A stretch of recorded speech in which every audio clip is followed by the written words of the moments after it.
Hello, this is Mr. Reiner coming at you from cold Soviet Russia. But today we're learning about the time after Stalin. So Stalin died, and then some more leaders of the Soviet Union came into power. They were still evil people, but they weren't as bad as Stalin. Okay, so some of the things that happened was we have the space race. We start to make nuclear bombs, and we put those nuclear bombs on top of rockets, and now the Soviet Union can attack the United States without even sending a plane. The United States can attack the Soviet Union without sending a plane. So we can basically destroy the entire world with just the push of a button. In fact, still today, the president always has with him a person who carries a suitcase that contains all of the codes and information on how to basically destroy the world if needed. They call it the nuclear football, so you can look that up if you're interested. But that was something that started back in the Soviet Union, or during the Cold War, when we were fighting the Soviet Union, because we had to have a way to protect ourselves, so that if for some reason the Soviet Union did attack the United States, we could protect our own country by basically fighting back. So it's what we call mutually assured destruction.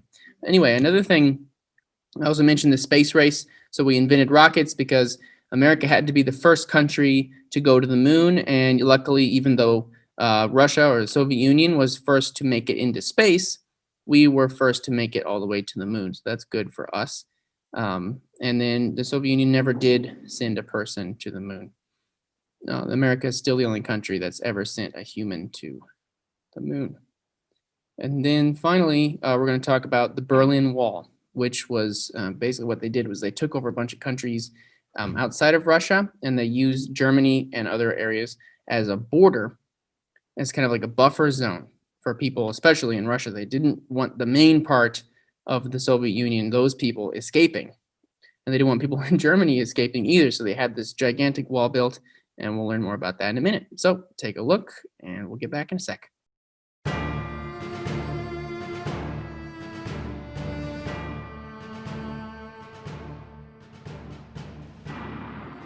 The Cold War era was a tense period of 20th century history that was marked by a costly struggle between the United States and the Soviet Union for world military and technological supremacy.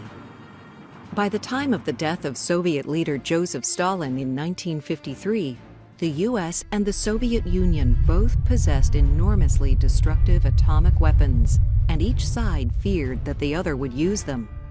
In fact, the fear of nuclear war was so great in the USA at that time that air raid test sirens were regularly heard.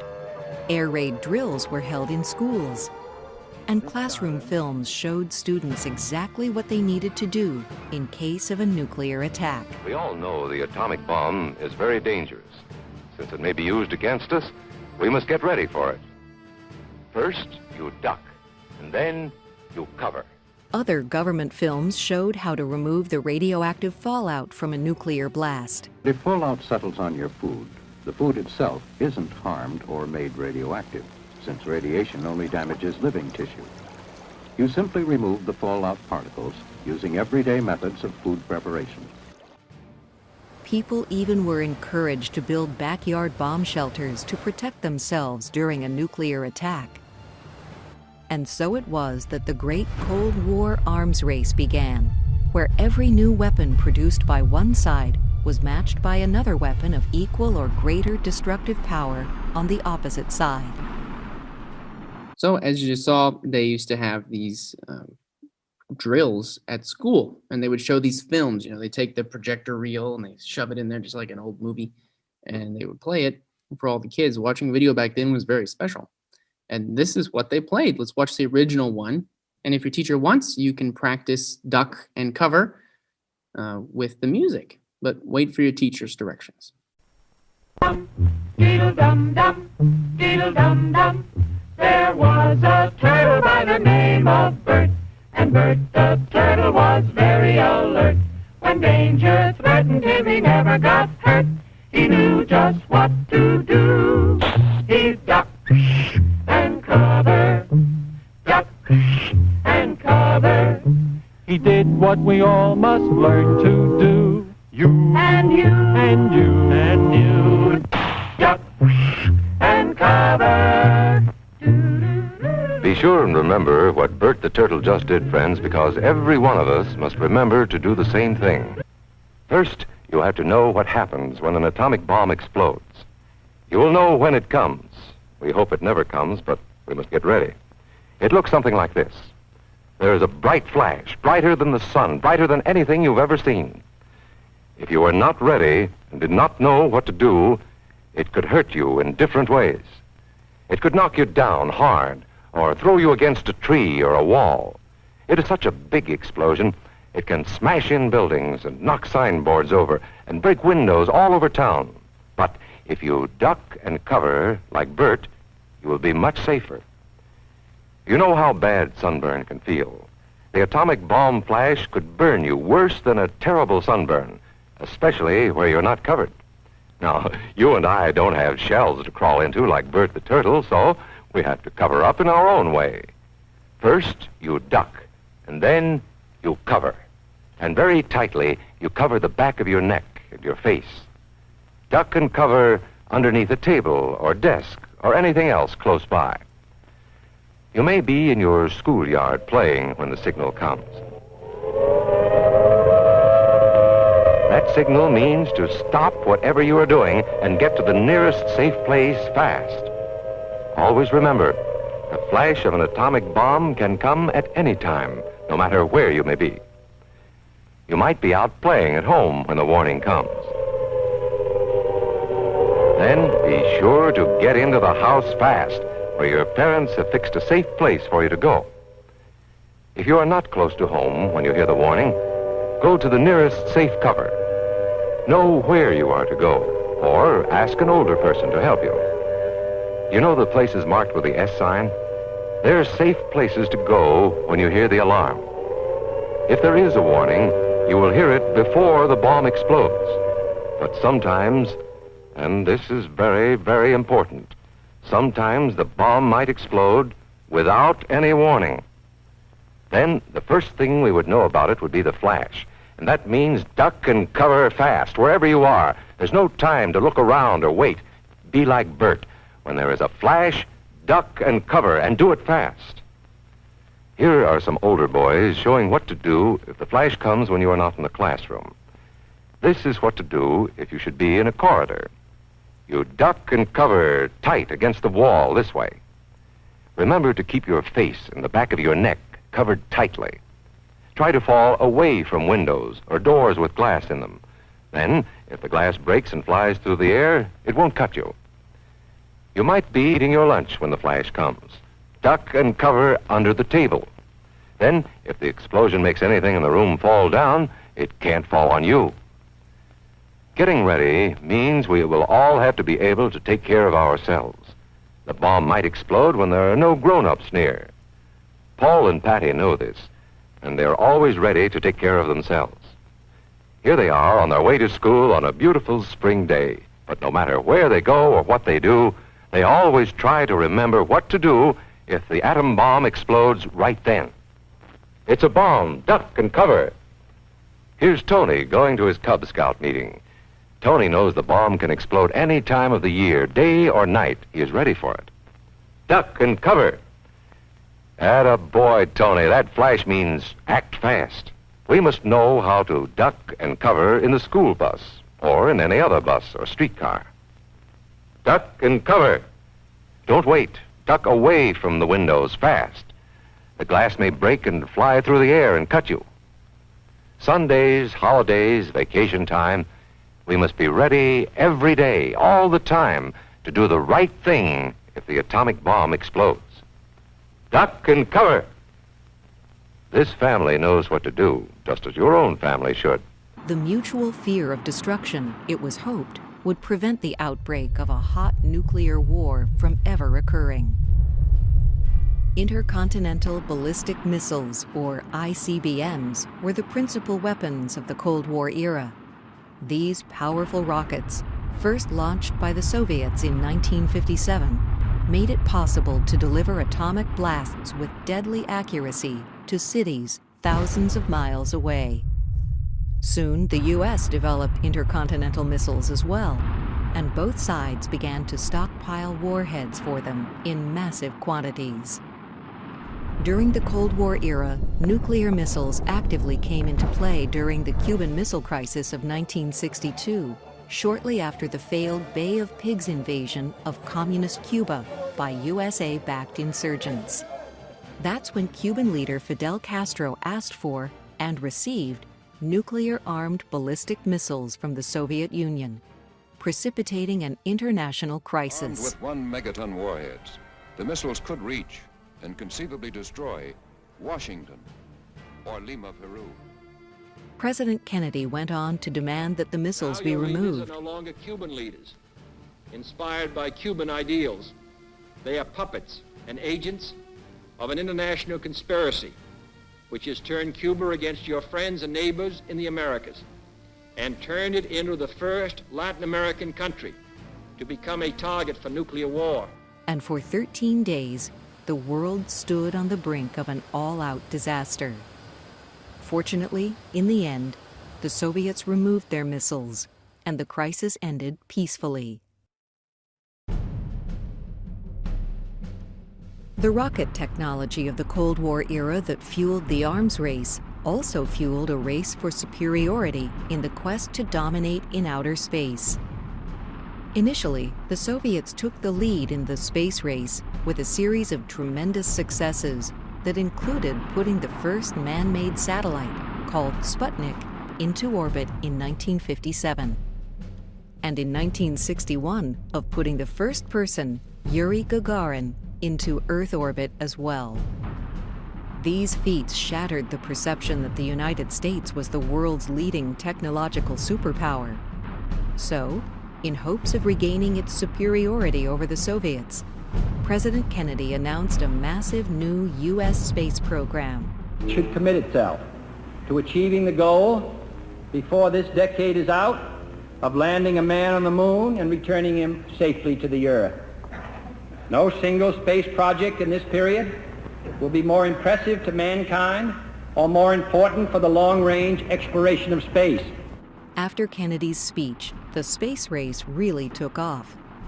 And in July of 1969, the U.S. won that race when Neil Armstrong became the first man to walk on the moon.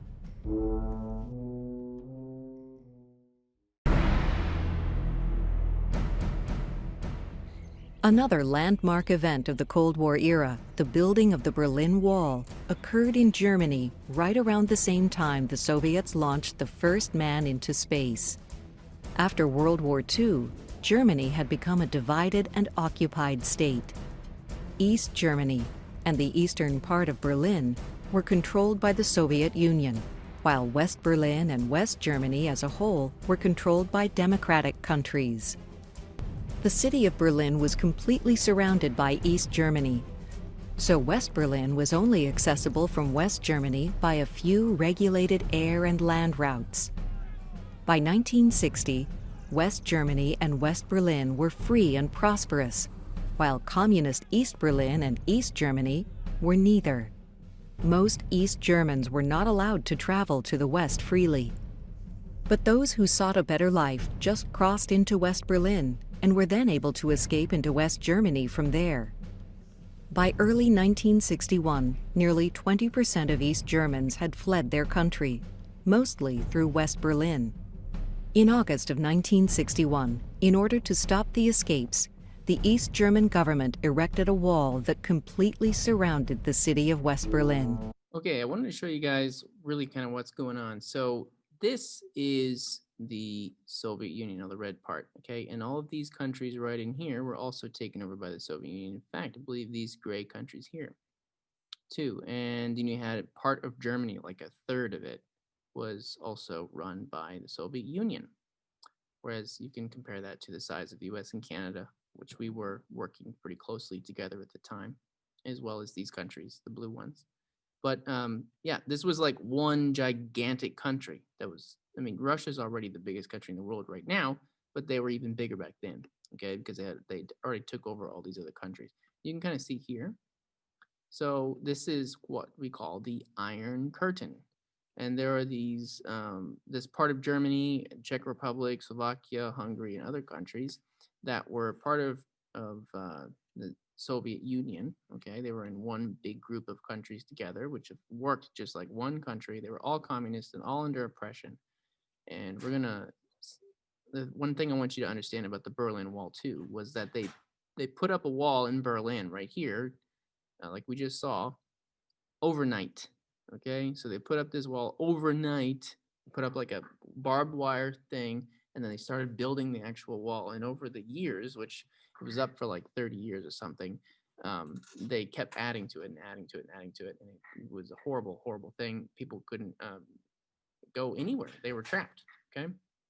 And the same thing with this wall. They had a wall here, which we'll see about later, okay, a little bit more, that you could not cross, okay, without permission. And basically, if you lived over here, you didn't have permission to leave.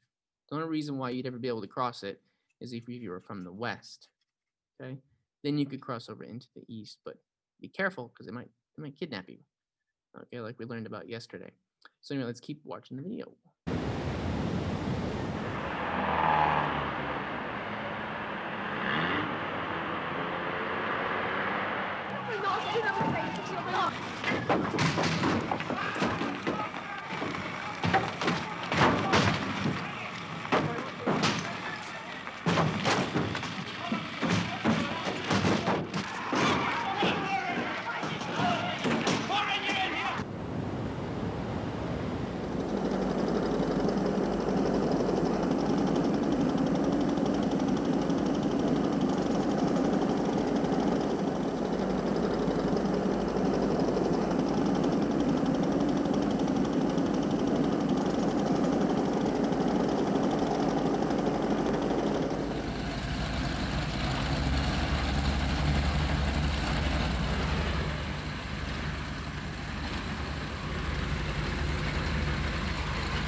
East German guards were instructed to shoot anyone who tried to climb over it.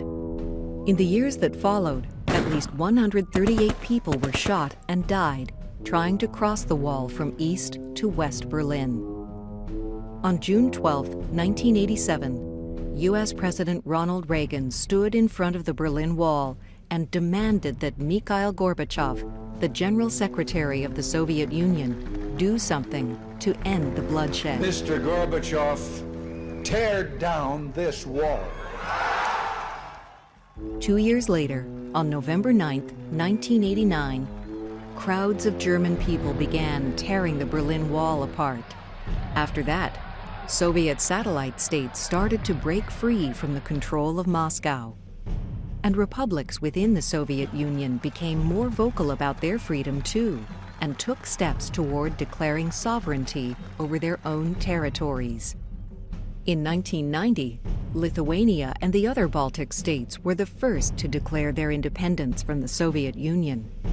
Just a year later, in 1991, Boris Yeltsin was elected as the first president of the newly sovereign Russian Republic. That December, Yeltsin met with the leaders of Ukraine and Belarus to announce the creation of the Commonwealth of Independent States, or CIS, which essentially abolished the Soviet Union and signaled to the world that the Cold War era had ended.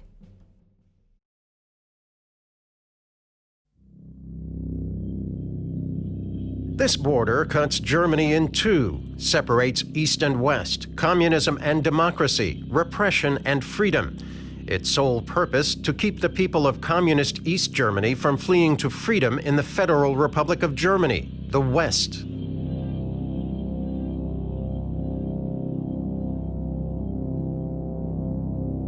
Berlin has special status. In the middle of East Germany, the city is divided into 4 sectors at the end of World War II. In 1961, the western sectors are surrounded by a fortified border 155 kilometers long, the Wall.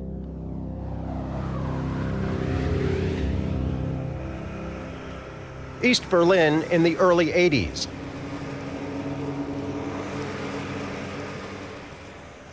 This street leads to West Berlin. Anyone entering this restricted security zone requires special permits, even visitors of the cemetery seen here on the left.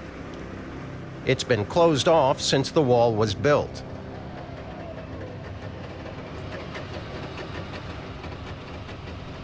This is where the barriers marking the border begin. Going further means risking life and limb. Behind what is known as the inner wall is a place an average East German citizen may never enter. A heavily guarded strip of borderland. This is what it looks like at the start of the 1980s. The fortifications are continually reinforced and expanded. The area along the restricted zone is patrolled not only by soldiers, but also by the East German police and other watchful agents. Preventing people from fleeing communist East Germany is an elaborate and expensive operation.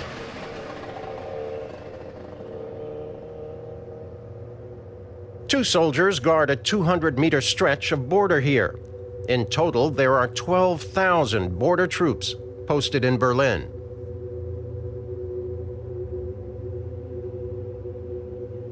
The next obstacle is a signal fence. Touch it, and a silent alarm goes off.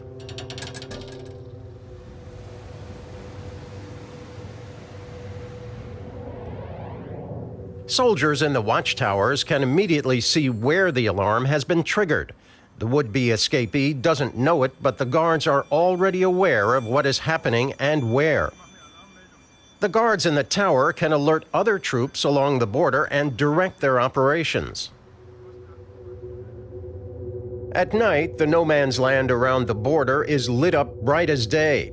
In the west, this area is known as the Death Strip, a place where East German border guards will shoot to kill as a last resort to prevent an escape.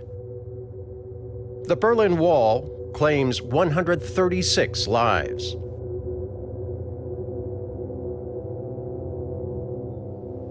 The Church of Reconciliation is surrounded by the Death Strip. The wall separates the church from its parish, most of which lies in the west.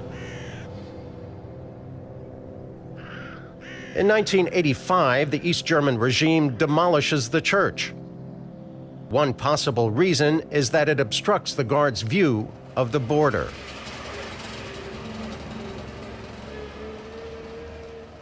Tank traps prevent escapees from breaking through, but also the guards.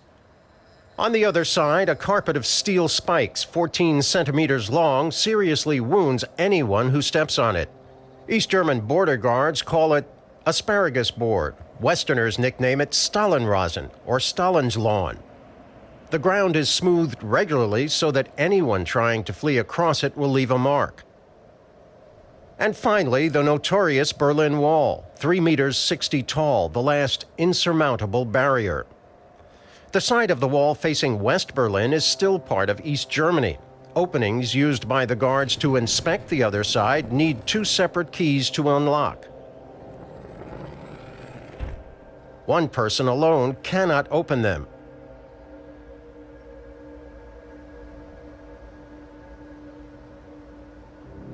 At strategic intersections, the East German regime leaves weak points in the reinforced concrete barrier, so its tanks can break through to the west in the event of a war.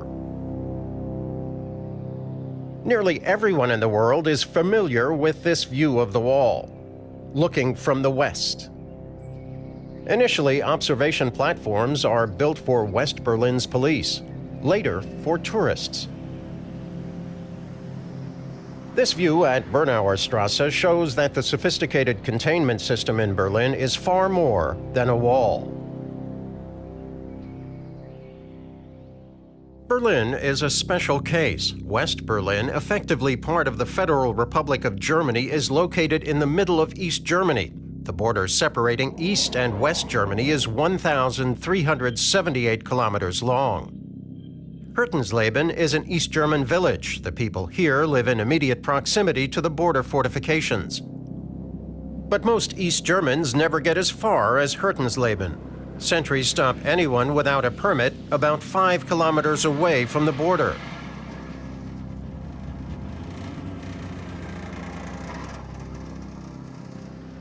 Right on the frontier in Hirtensleben itself, the residents are confronted constantly with the threat of forced resettlement to places deeper inside East Germany. In the 1950s and 60s, those deemed to have a high potential to flee had already been resettled as part of what the East German regime called Operation Vermin. Before Germany was divided, this street simply ran a straight course. Now a concrete barrier cuts across it, blocking any view to the west, the first major obstacle of the fortified border. The no man's land here is just 40 meters wide, one of the narrowest points along the frontier between East and West Germany.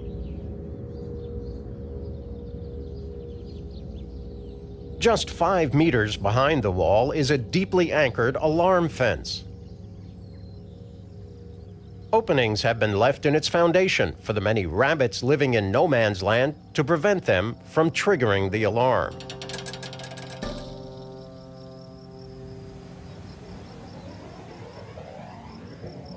Six soldiers stand guard in the watchtowers around the clock. 2 are at the top. The other 4 are posted in quarters below.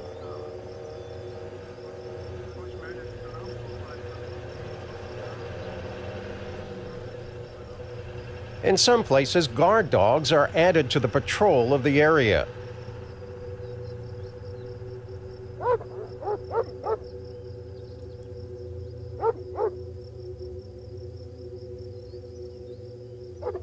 A tripwire serves as a further alarm. When a person runs into it, a yellow flare is triggered. The death strip is lit up brightly at night. Live ammunition is fired at anyone trying to flee. Until 1983, landmines along the inner German border are another lethal danger. Past those, another tripwire. When triggered, it fires a red flare to let the border guards know precisely how far an escape attempt has progressed.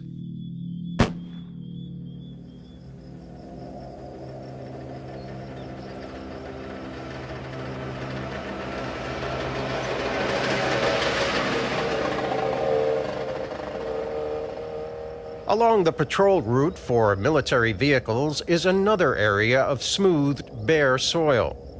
Every footprint can be seen clearly. Tank traps block all vehicles here as well. Concrete barriers are put up only in areas believed to be especially vulnerable. Most places along the inner German border are marked by a fence, 3 meters tall. There are gates where the fence meets the wall. The first few meters on the other side of the barriers are part of East Germany. Only the most reliable soldiers patrol there.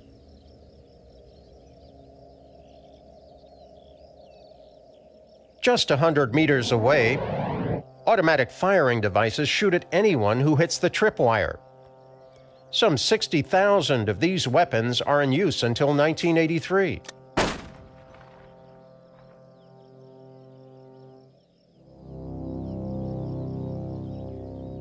Hundreds of people are killed trying to flee East Germany.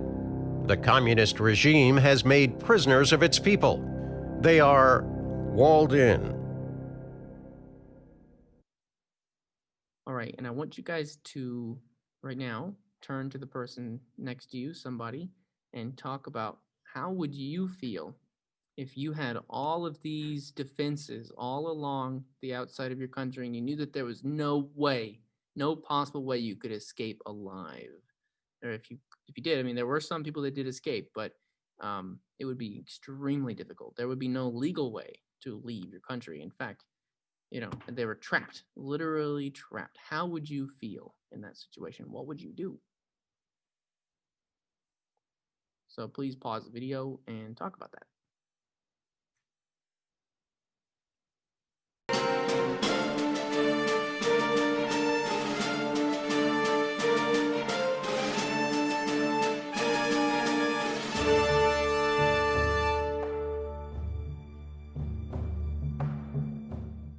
The East German soldier Wolfgang Engels may have helped to build the wall, but 2 years later, he had enough of it. In April 1963, he stole a parked armored personnel carrier and left the military base. It wasn't the best laid plan. He simply planned to go directly through the wall with the tank. A few hundred meters from the border, he leaned out of the vehicle and offered bystanders a ride to the west, but no one joined him. Engels then put his foot down and launched at full speed the tank into the concrete barrier. He didn't break cleanly through, and dramatically the exit door was still on the east side. He got out and climbed over the bonnet, but a guard who had arrived at the scene shot him at close range. Although he had been shot, he still managed to climb the wall, but got stuck on the barbed wire, and the guard shot him again in the back. Finally, a West Berlin border guard who had witnessed the escape attempt returned fire to the east, buying Engels some time, but the fugitive lost consciousness on the wall. During the exchange of fire, some West Berliners rushed from a nearby pub and pulled Engels down to safety. If someone was caught making a violation of the borderline, border men were allowed to shoot them down without orders. How did it come to this? After the defeat of the Nazi regime in 1945, Germany was put under the control of the Allied forces with the US, British, French, and Soviets each having their own zones of occupation. The Cold War incited a strong flow of emigration from the east to the west. So much so that in 1961, East Germany's communist leaders decided that a wall should be built around West Berlin to prevent their citizens fleeing to the west, and to prevent the intrusion of possible agents and spies. The people living in the east were confined without the possibility of crossing the border. The desperation inspired hundreds of escape attempts, not all successful, but some absolutely creative. Harry Dieterling was a train engineer about to be transferred to a labor and re-education camp after refusing to comply to state programs. 4 months after the construction of the wall, he saw his opening, literally, in a train crossing to West Berlin scheduled for permanent closure. There was no time to waste. He gathered his family and some friends on the train during his shift, just 5 days before the dismantling of the tracks. When Dieterling approached the last station, instead of slowing down to stop, he opened up the throttle and disconnected the safety brake so that no one could stop the train. There were 32 people on that train, including 7 passengers who didn't realize what they had gotten into. The guards, also caught by surprise, didn't fire a single shot. The runaway train smashed full speed into the barrier protecting the border and ended its journey in the West Berlin district of Spandau. Horst Klein was a trapeze artist living in East Berlin who was banned from performing for his anti-communist ideas. He noticed a cable spanning across the Berlin Wall and decided to flee, doing what he did best. During a cold winter night of 1962, he climbed an electric utility pole, reached a high-voltage cable, and started moving hand over hand over the wall. At some point, his arms became too tired, and he tried to use his legs too. Dangling a perilous 18 meters above the guards patrolling the area, Klein was far from safety, yet outside the range of the searchlights. Unfortunately, his hands numbed in the cold and he lost his grip, falling down. Klein broke both of his arms in the fall, but luckily, he landed just a few feet over the western side of the wall. 21-year-old Ingo Bethke dreamed of seeing the world, but his dream could never become a reality as long as he was trapped in East Germany. Ingo had become familiar with the Elbe River while serving as a border guard and decided the Elbe would be his path to freedom. One night in 1975, he went to a dimly lit area by the river, but escape would not be easy. To reach the bank, Ingo needed to pass through a heavy metal fence with tripwires that activated floodlights when touched. Next was the barbed wire barrier, and behind that, a strip dotted with mines. When he finally reached the riverbank, he blew up an air mattress and silently paddled to the other side. 8 years later, Holger Bethke, Ingo's brother, also decided to flee, but the Elbe River had been even more heavily fortified. He had to choose another way. For weeks, Holger and a friend prepared for the escape by working out and practicing archery. In March 1983, the two dressed as electricians entered the chosen building where they hid in the attic. Under the cover of darkness, Holger shot a nylon line over the wall using a bow and arrow. However, with only 3 arrows, he missed the first 2 shots. He finally sent the last arrow over the border and beyond the opposite house, and tied his end around a chimney. Ingo was waiting on the other side with the nylon line, retrieved a steel cable over the wall, and fastened it to his car. He then drove a few meters forward to pull the cable taut. With the line prepared, Holger launched himself down the track, using the rope as a zip line, hanging onto an iron pulley. Moments from freedom, Holger realized the line wasn't steep enough, and he came to a stop before the end of the line. Stranded on the cable, there was no going back. He had to move forward. He used his hands to push himself forward and found a balcony just below him, where he jumped into West Berlin. Surveillance systems improved from year to year, and by 1989, escape was almost impossible. But the Bethke brothers had a third sibling still in the East, and they decided to risk everything to bring him over the border. They bought 2 ultralight planes and modified them with more powerful engines to carry 2 people instead of 1. Their plan? Pretend to be Russian pilots, and to make things seem more believable, they glued 2 red stars under the wings of the ultralights. Dressed in fake Russian uniforms, they took off at dawn heading towards Treptower Park, where their brother was waiting in East Germany. Flying over the border, the brothers had waged that nobody would dare to shoot down an identified object during the Cold War. And they retrieved Egbert and flew to the west without raising any suspicion. When they took off, Egbert was haunted by a thought that all people who cross the border as refugees have. Leaving behind a whole life, your city, your people, and not knowing you'll ever be able to meet them again.